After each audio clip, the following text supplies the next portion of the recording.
So PFF posted on their website, I think it was either this morning or yesterday, they did a 3-round mock draft. Okay. So what we're going to do is we're going to have our PTA big board pulled up, and we're going to go through, gang, and we're going to mark off each prospect as they're taken from the PFF's mock draft that they did. So when we get to pick 52, we're going to show who they took for the Packers, and then we're going to give our, basically our take on who we would take. We may agree with the pick, we may not, right? But what's cool is with the vertical board being listed here, as I delete these names off, you'll be able to see hands down where these guys rank on our board. We've already got it sorted by grade and everything over to the far right there. So just overall grade, if that makes sense. So, and again, you guys have access to this board over at patreon.com/Packer Fan Total Access. Best way to support what we do here at PTA. So, Jacob, any thoughts, any comments, any questions before we dive into this little 3-round mock with a twist? No, man, I'm excited. This is kind of a fun little game here. Like you said, we're going to be, just so everybody understands, we're going to have a copy of our draft board, and as the mock draft goes for the PFF side, we're going to erase them from our eligibility. That way, when we come to the 52nd pick, we're going to see what they gave us for their pick, and then we're going to actually look at what we have available on our board and make our pick based on that information. Is that correct? That is correct, sir. That's correct. And just to kind of streamline things and make it go a little quicker, here's what we got. Here's their first round in their mock draft, okay? And I'll read it off real quick, and then we'll go actually, let's just do it once here. I just wanted you guys to see the list here. If y'all want to get a screen grab on your phone, you can also find the article over at pff.com as well.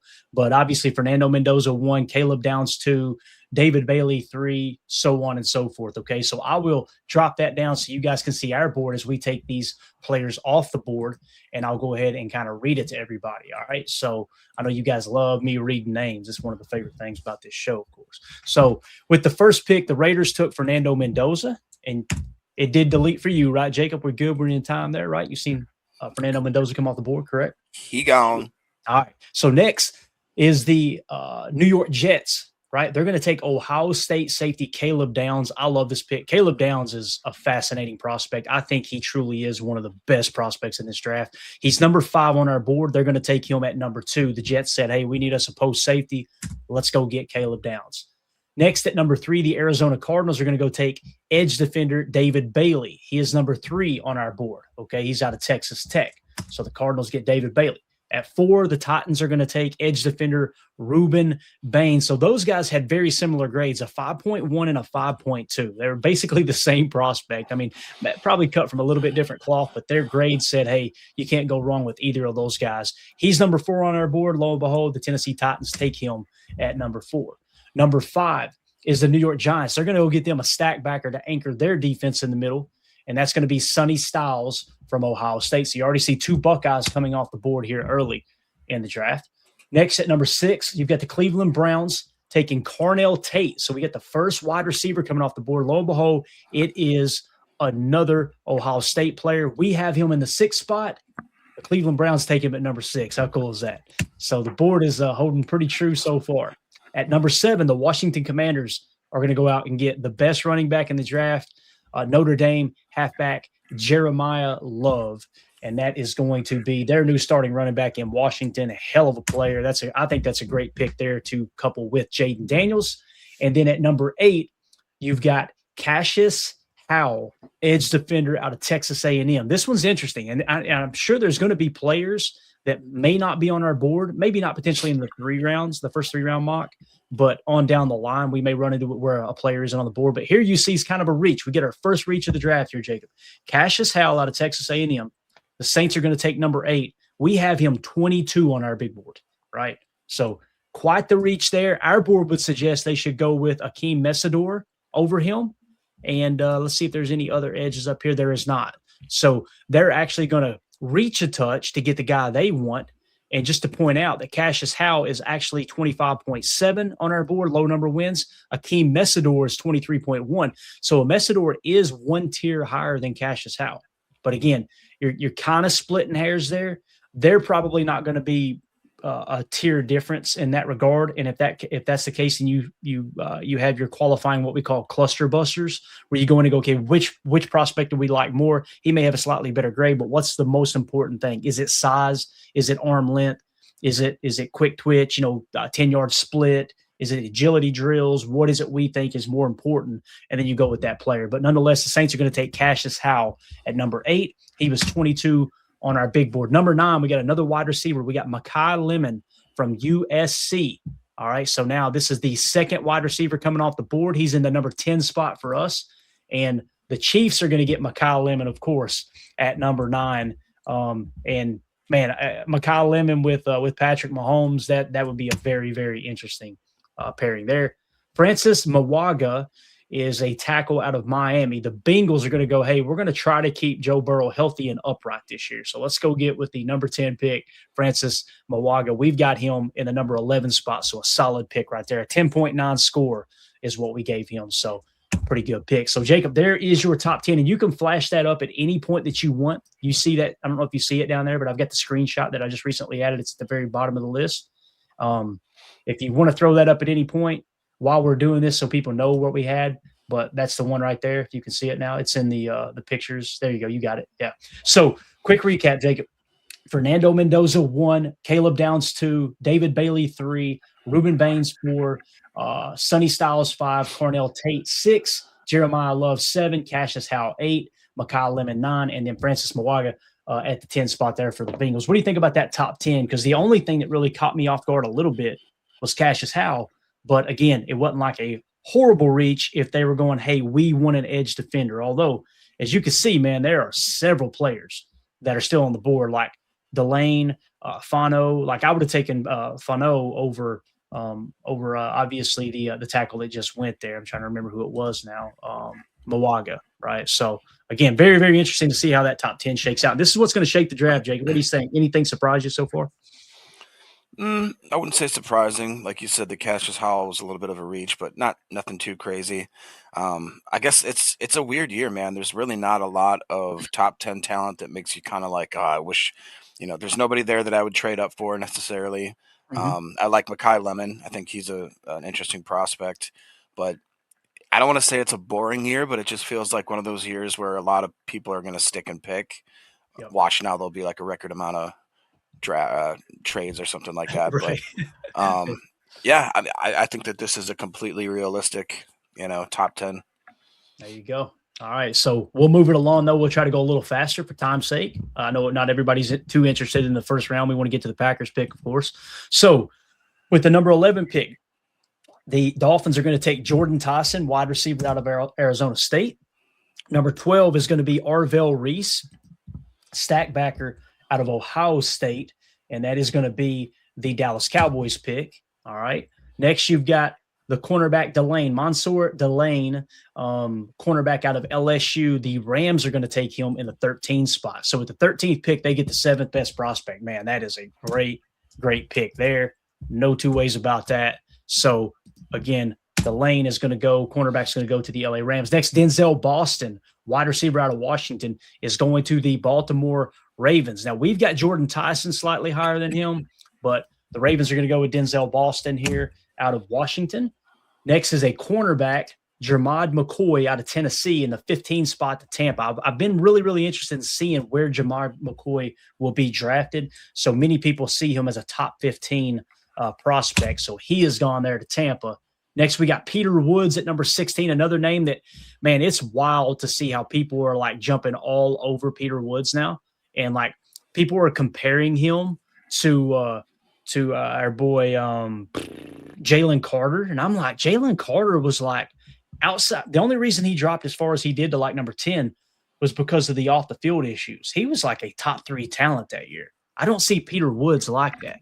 I don't think Peter Woods is a bad football player. We got him in the 31 spot, and that was after changing from or adding Tankathon too, which boosted him way up. We had him significantly lower than that. I'm interested to see where Peter Woods is actually drafted, but he goes number 16 to the Jets here. Next, you got Keldrick Falk, edge defender from Auburn, and he is going to go to the Lions. He was number 25 on our board. Next is Avian Terrell is going to the Vikings. They're going to get a cornerback, the 20th best prospect. They're going to get him at 18. Not a bad pick there. Caleb Banks at number 19 to the Carolina Panthers, defensive tackle out of Florida. He is 23 on our board. So you're really seeing the board start to shake out here. This is exciting stuff. TJ Parker is next. He's number 30 on our board. He's going to the Cowboys. Caden Proctor, tackle out of Alabama, is going 21 to the Pittsburgh Steelers. All right, so he is off the board. Then you got the first guard taken, right? So the first guard is going to be Lone out of Penn State. All right, he's going number 22 to the Chargers. That's a great pick. They get the 15th best prospect at number 22. Solid pick there for them. Spencer Fano, tackle out of Utah, is going to the Philadelphia Eagles. Surprise, surprise. Every year, what do the Eagles do? They just continue to build in the trenches. And they're always solid up front. They get the 9th best prospect according to our board. Of course, that's an Eagles pick, right, Jacob, to get the 9th best prospect at offensive line at 23. Yeah, seems like they don't have to do much of anything. They can literally just stick and pick every year, and they will absolutely get studs, like you said, that bolster both sides of the ball, usually in the trenches. Yep. Just ridiculous. Yeah, it pisses me off every year, man. Monroe Freeling is going number 24 to the Browns. You got Caden McDonald going number 25 to the Chicago Bears. That's a solid pick for the Bears. Boys, they go trenches. They get Caden McDonald. He's the 21st best pick or best prospect on our board. And again, they're getting him at 25. So right there, great value for them. Omar Cooper Jr., wide receiver out of Indiana, is going to go to Buffalo. Let's see if we can find Cooper. Pretty soon we're going to have to start using the search bar because it does get a little bit shaken up here. We're looking for Omar Cooper. There he is. So he's in the 42 spot. The Buffalo Bills are going to take him at 26. Anything, guys, that's a reach this early in the draft is great news for the Packers. So you have a better prospect sitting on the board, obviously. Let them all reach for need, right? Wide receiver KC Concepcion out of Texas A&M is going to the 49ers at 27. Let's see if we can run him down. He's up here in the 28 spot on our board. Next, you got Caleb Lomu, offensive tackle out of Utah, is going to the Houston Texans. Let's see if we can find Lomu. Was he a little higher? Maybe 36 looked like. 36. Thank you. Appreciate it. All right. So Caleb Lomu is off the board now. Ty Simpson. Looky here. Your second quarterback is going number 29 to the LA Rams. And that's Ty Simpson, quarterback out of Alabama. We've got him in the 32 spot. Again, it's okay to reach for that quarterback. We know how that works with the NFL draft. Teams are always going to treat quarterbacks one tier higher than their current tier of status. So Ty Simpson goes to the LA Rams. Jacob, that's the succession plan, right, for Matthew Stafford. Yep. Makes a lot of sense, don't it? Does make sense. And like you said, especially when you still maybe have a year or two. I don't know how much time Stafford's got left, but it would be nice to have him come in and just at least maybe get at least one off season with him, getting to shadow him, see how he does things, how a consummate pro runs the organization, how he practices the off-field, off-season stuff. It'd be nice. What do you think about Ty Simpson? Are you a believer or? I respect that he didn't go back to college, and he said, "Hey, I'm ready to take my legacy to the NFL." I haven't really dove into the quarterbacks too. I love Fernando Mendoza. I think if anybody's got a shot to be a great quarterback in this league, it's Fernando Mendoza. He's got the right mind space. He's a tough ass player. He's willing to take hits, get his mouth bloodied up during a game. He's got good mobility. He's got a good arm. He's one of those guys that's an ascending player. He's always overachieved. All those things you want in the leader of your organization. Ty Simpson, I think it's safe to say that Ty Simpson has underperformed at Alabama. However, these scouts, man, I don't know where Daniel Jeremiah had him, and I've already taken him off the board, obviously. But I'm pretty sure Daniel Jeremiah sees him as a borderline first-round pick. So my personal opinion, he didn't impress me that much at Alabama, just kind of watching highlights, kind of catching a half of a quarter or something, watching an Alabama game down here in the South. But he seems to have the traits, man. I mean, I know this, Jacob. You don't become a starting quarterback at a program like Alabama unless you're a pro level quarterback. You know what I mean? Or at least in the conversation. Now, that's a name to answer your question. Probably a long way of doing that. The combine coming up this week. So let's see how he throws. Right. That's really going to determine whether or not his stock rises, stays the same, or potentially sinks. So, how do you feel about it, man? Do you have anything there? No, I think that's a fair assessment. That's kind of the way I felt about him, where, when he's surrounded by such a talented squad year in and year out as Alabama has, you'd think that you'd see him flash a little more.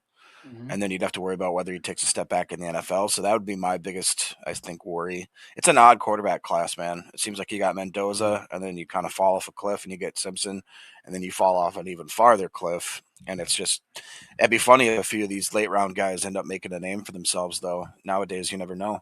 Yeah, absolutely, man. You never know. You really don't. And again, I think of Brock Purdy all the time. You know, I do. Not like that. No Diddy. Brock Purdy being the last pick in the draft. And that dude just, I mean, he has overachieved the entire time, right? So whether you love or hate the 49ers, I think Brock Purdy is I feel comfortable saying he's a top 10 quarterback. I wouldn't put him in the top 5. He's definitely a top 15 quarterback. He's a starting caliber quarterback and upper half, I guess you could say, top half of the league. But anyway, where'd we leave off? Ty Simpson, right? So look at PJB Holdens. It says, of course, the Eagles will get the 9th best prospect at 23, but the Packers will get the 90th best prospect at 52. Every year, PJ, every year, man. Oh, man. So Ty Simpson goes to the Rams. Next is you get your first tight end off the board, and that's Kenyon Sadiq, tight end out of Oregon. He's going to the Denver Broncos. And then we've got his teammate. Yeah, I agree, man. That's going to be great there for Bo Nix and Sean Payton. Think of Kenyon Sadiq being their Jimmy Graham, right? That Jimmy Graham was so dominant with the Saints when Sean Payton was down there with Drew Brees. So his teammate from Oregon, Emmanuel Prignon, will go number 31 to the Patriots. So you've got a Super Bowl team here, a team obviously it made the Super Bowl, so let's go build in the trenches. So let's continue to try to keep our quarterback upright. Obviously, that was a big problem there in the Super Bowl. So where is Prignon? Prignon's kind of low on our board, I believe. Prignon is, I think, somewhere around 46. Yeah, so he's in the 46 spot. So that looks like a heck of a reach. Love the fact that they did that for us. That helps us in our board, right?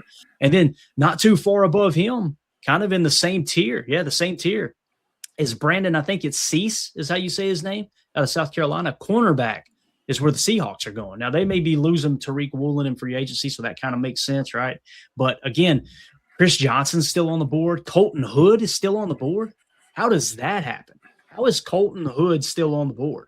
Because Colton Hood is, I mean, he was like, to me, he was supposed to be one of the top cornerbacks taken off the board. Like when we talk about him and his teammate, Jermod McCoy, some people thought maybe Colton McCoy to go before Jermod McCoy.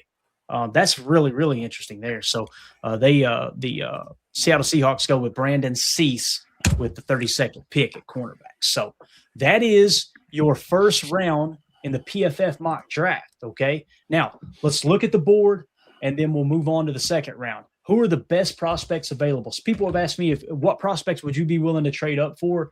This is the conversation we're talking about. Trading up in the top of the second round, potentially, if you've got a guy that's got a first-round talent, what would those players look like? I'm not saying you should trade up for any of these players. Don't take it the wrong way. These are the best players available on our board as it sits right now, going into the second round. Number 12 on our board, Jordan Tyson, wide receiver from Arizona State. Number 19, edge defender Akeem Mesidor out of Miami. At number 24, you've got Emmanuel McNeil Warren, safety out of Toledo. Okay. Number 26, you've got Dylan Thieneman, safety out of Oregon. So you got 2 top safeties sitting there. Then you got Colton Hood at 29. All of those had first-round grades for us, and they fell out of the first round. So would you be willing to trade up and get Colton Hood?